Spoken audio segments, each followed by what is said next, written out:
Hi friends! Now it is time for 2-point perspective. So I'm going to bring back our chart from before. And last time when we did 1-point perspective, we started with a square. Our depth lines were in perspective. Horizontal and vertical lines though stayed vertical and horizontal. 2-point perspective, we're starting with a line if we're drawing a cube. And now, instead of just our depth lines being in perspective, both our depth lines and our horizontal lines will be in perspective. Our vertical lines though, they'll stay truly vertical. If you like filling in patterns, you might have some guesses on what this third column is going to look like.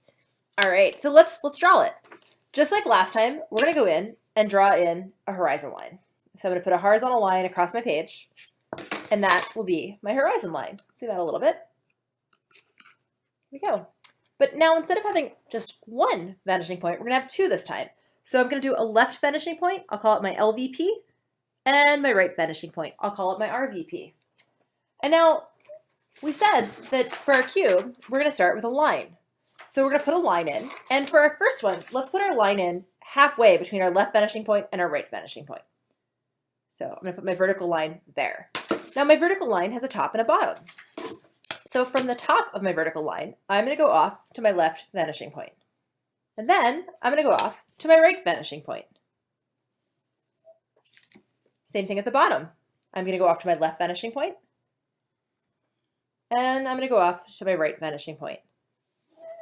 And then I'm going to darken the line I started with because we know that'll be part of our cube. Now, if that's our frontmost sticking out at us, the frontmost edge of this, we need to put in the back left and right edges.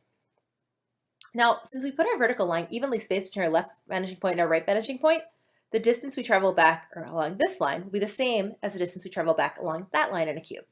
So just like before, we're going to kind of estimate, eyeball where we want to put that back edge. And I'm going to put my back edge in.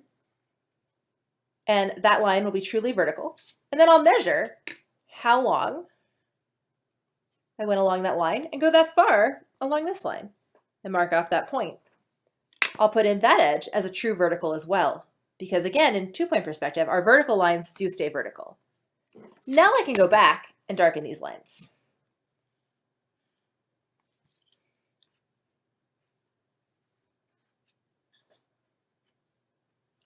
I remember drawing these as a kid. I always liked them because to me they looked like a book. Someone's like hiding behind it.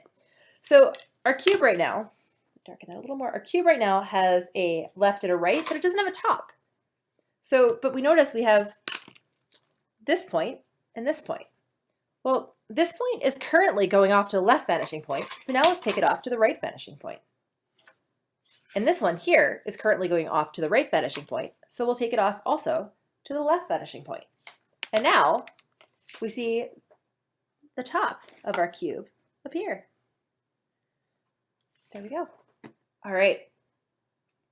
Let's do one more and then we'll come back to this one and divide it up like we did in 1-point perspective. Now let's go above our horizon line. So this time we'll see the bottom of our square cube. And let's go more to the left than to the right. All right. So I drew my vertical line and I'm going to follow the same steps as before. I'll darken that vertical line because I know it's going to be part of my cube. And then I'll go from the top of my vertical line off to the left vanishing point, and I'll go from the bottom of my vertical line off to my left vanishing point. Then I'll go over to my right vanishing point, and I'll go from the top of my cube edge to my right vanishing point, and I'll go from the bottom off to that edge. Now you'll notice that unlike before, we don't have two identical triangles going back. We have this one that is actually much more severe, steeply going back than this one, because that vertical edge is over there. It's closer to the left vanishing point, to the right vanishing point. So we'll see more of the right side as it recedes and foreshortens than we will the left side. So I'm going to again put in an edge. And if I put my edge there along the left side, I'm going to make my right side one further this way. Now again, we're just sketching these. You might have to put in a couple of them lightly with pencil before you decide that you like how it looks. All right, then I'm going to go back and darken my edges. And I have my book yet again, or newspaper. But I don't see the bottom of my cube. How will I get there? Well, I have this vertex and this vertex that aren't going to both of my vanishing points. So I'll take this one that was already going to the right vanishing point off to the left vanishing point. And this one that was going off to the left vanishing point will now go off to the right vanishing point. And I can darken in and darken in. And I have my cube. So now let's go back to this one and see if we can divide it up into smaller pieces. Remember we said that to find the center of a square, even if it's a square in perspective, we'll just put in the diagonals from corner to corner. And now I know where the center of that one is. I can do the same thing here. And now I know where the center of that one is. Now we know that vertical lines still stay vertical. So maybe I'll do this in brown. Vertical lines are still going to stay vertical. So I'm going to drop in my vertical line, passing through those.